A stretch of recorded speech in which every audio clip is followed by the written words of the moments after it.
Hey, my name is Sam Brown. I'm running for U.S. Senate right here in Nevada, and my campaign website is captainsambrown.com for anyone that wants to learn more about me.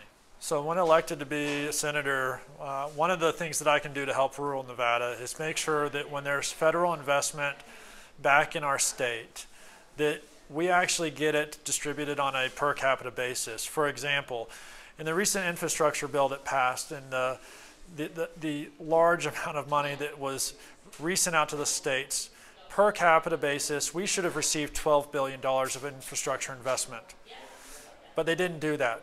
Our senators failed us, our representatives failed us. We only got $4 billion, and over half of that went to interstate projects between Las Vegas and LA and Las Vegas and Phoenix.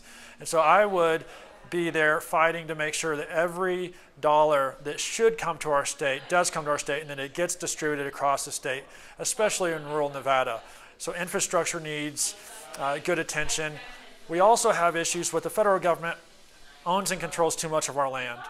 I am for returning good portions of federal land back to the state and back to the communities for development, and also just for exploration of the natural resources that we have that can benefit the local communities.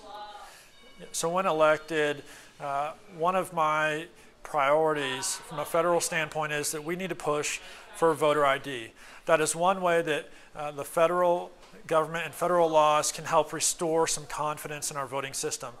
But we also have to recognize that the U.S. Constitution specifically provides provisions for the states to define and create their specific voting laws.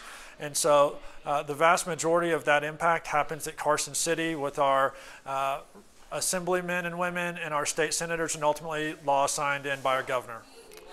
When the voters go to the poll and decide who they're going to vote for in June for their representative to be a U.S. Senator going into the election against Catherine Cortez Masto in November, I want rural Nevadans to know that I am the champion who is actually funded by them. Volunteers are working with me. I'm accountable to you and not DC. My opponent has been funded over 55% of his money from out of state. Over 55% of my funding has come from in-state, and we match each other. And so if Nevadans want someone who's accountable to them and not to DC, I'm their guy.